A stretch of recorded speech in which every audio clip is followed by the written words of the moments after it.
5.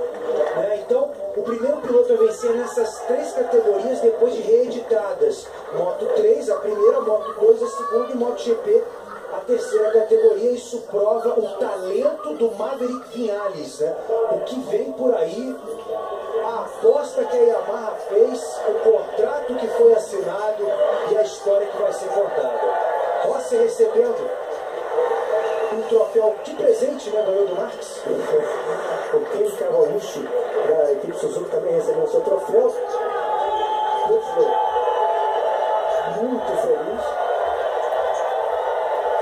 O Suzuki, né, vem de vitória, volta a ver seu piloto no pódio.